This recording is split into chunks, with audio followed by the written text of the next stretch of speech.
बेटा hypothalamus pituitary, और अब हम बात करते हैं थायराइड। ठीक है, हाइपोथैलेमस हम कर चुके हैं, पिट्यूटरी ग्लैंड हम बहुत अच्छे से एक्सप्लेन कर चुके हैं। अब बात करते हैं थायराइड ग्लैंड की।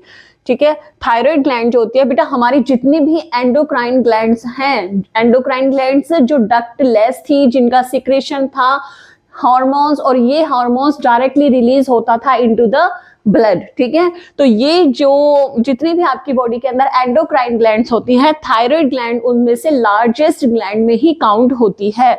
तो it is the largest gland. ये जो थायराइड ग्लैंड है ये कैसी है, ये एक लार्जेस्ट ग्लैंड है। ठीक है, और ये इसकी जो स्ट्रक्चर की बात करते हैं तो ये दो लोब में डिवाइड हो जाती है, दोनों लोब एक दूसरे से अटैच होती है, तो फाइनली ये एक एच शेप्ड स्ट्रक्चर को फॉर्म करती है। ठीक है, structure situated in the neck, और ये होती कहाँ है, आपकी गले यानी नेक वाले रीजन में ये आपके प्रेजेंट होती हैं। ठीक है, the thyroid gland secret, thyroid gland क्या सीक्रेट करती है, 3 डिफरेंट हार्मोन्स को सीक्रेट करती है, जिसमें से नंबर 1 है आपका thyroxine hormones T4-1 and triiodothyronine hormones जिसे हम T3-2 कहते हैं, and calcitonin hormones, calcitonin hormones, ये 3 हार्मोन्स होते हैं ये रिलीज करती है थायराइड ग्लैंड। ठीक है, ये क्या करते हैं, ये रेगुलेट करते हैं कौन, ये कैल्सिटोनिन जो हार्मोन्स है बेटा ये क्या करता है, ये रेगुलेट करता है the concentration of calcium ions and potassium ion in the blood.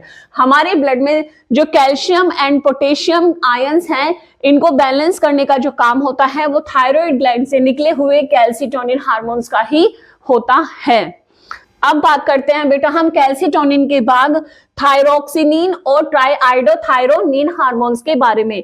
ये दोनों हार्मोन्स की क्या रिस्पॉन्सिबिलिटी है बेटा, इनकी जो फॉर्म्स मानी जाती है ये iodinated forms of amino acid tyrosine ही माना जाता है। मींस जो एमिनो एसिड्स होते हैं, मैंने आपको बताया था कि टोटल एमिनो एसिड्स होते हैं 20। ठीक है, उन्हीं 20 में से एक एमिनो एसिड होता है आपका टायरोसिन। ठीक है, जब ये एमिनो एसिड आयोनाइज्ड फॉर्म में मिलता है यानी iodinated forms of this amino acid tyrosine, ठीक है, तो ये एमिनो एसिड्स क्या बन जाते हैं, ये थायरोक्सिन और ट्राईआइडोथायरोक्सिन बन जाता है। ठीक है, इनका काम क्या होता है कि these two hormone therefore need iodine for their synthesis.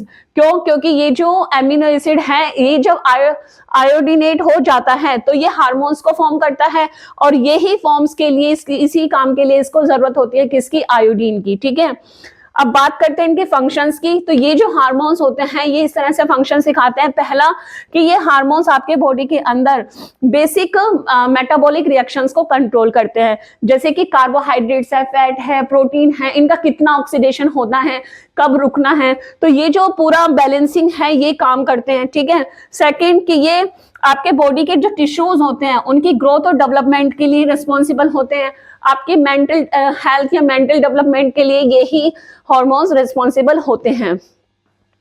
इसके साथ साथ दे स्टिमुलेट टिश्यू डिफरेंशिएशन।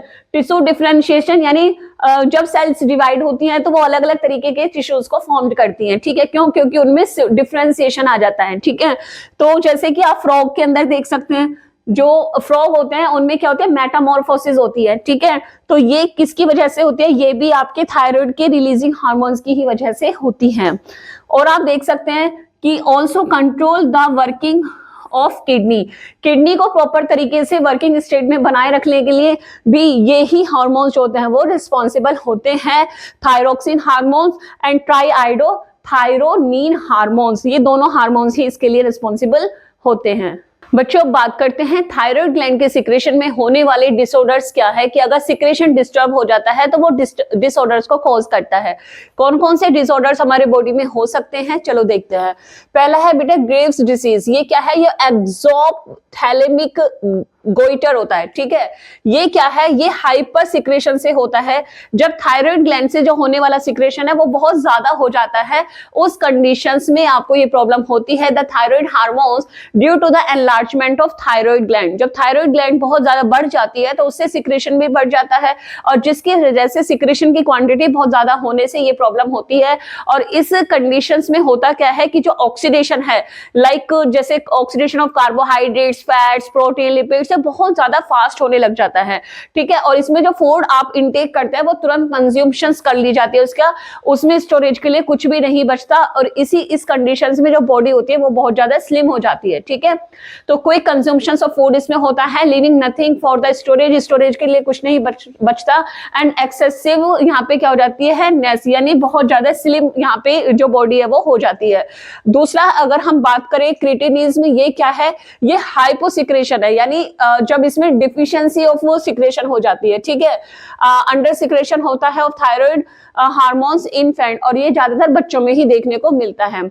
नेक्स्ट है हमारी माइक्सोडीमिया, ये क्या है, ये डिफिशियंसी होती है थायराइड, लेकिन ये होती है एडल्ट्स के अंदर, ठीक है। It is caused by the deficiency of thyroid hormones, ये भी डिफिशियंसी से है, ये भी डिफिशियंसी है, लेकिन यहाँ पे जो हो रहा है ये बच्चों के अंदर देखने को मिलती है क्रिटिनिज्म, लेकिन जो माइक्सोडीमिया है ये एडल्ट बॉडी में दिखती है, और ज्यादातर ये फीमेल्स में ही देखने को मिलती है as comparatively to male. Next बात करते हैं आयोडीन डिफिशियंसी, गोइटर, ठीक है। आयोडीन की कमी से होने वाली नेक की एक प्रॉब्लम होती है जिसे हम गोइटर कहते हैं। इसमें क्या होता है कि by the deficiency of iodine in the diet, hilly areas में ये होता है सबसे पहले कि डिफिशियंसी ऑफ आयोडीन की कमी से होती है। जो आयोडीन है, आयोडीन हमारी थायराइड ग्लैंड के वर्किंग करने के लिए बहुत ज्यादा इंपॉर्टेंट होती है, जो हार्मोन से निकालती है वो उसके उन हार्मोन्स के फॉर्मेशन के लिए आयोडीन की रिक्वायरमेंट होती है, तो आयोडीन की डिफिशियंसी से ये प्रॉब्लम होती है, ठीक है, गोइटर हो जाता है। ज्यादातर ये हिली एरियाज में आपको देखने को मिलेगा, और इसमें होता क्या है कि जो आपकी थायराइड ग्लैंड है वो बहुत ज्यादा एनलार्ज हो जाती है और यहाँ पे स्वेलिंग सी बन जाती है, इसी को हम गोइटर कहते हैं। बेटे थायराइड के बाद अब पैराथायराइड ग्लैंड के बारे में पढ़ लेते हैं, बहुत छोटा सा कंसेप्ट है। पैराथायराइड ग्लैंड जो होता है वो थायराइड ग्लैंड के ही पोस्टीरियर सरफेस पे प्रेजेंट होता है। ये नंबर्स में 4 ग्लैंड्स होती हैं, और ये काफी फ्लैट होती है, ओवल शेप्ड होती हैं, posterior surface of the thyroid gland पे प्रेजेंट होती है, सिंगल हार्मोन्स को रिलीज करती हैं, जिसे हम कहते हैं क्या, पैराथोर्मोन हार्मोन्स इसे कहते हैं। और ये कर्तक, इसे हम कॉलिप्स के नाम से भी जानते हैं।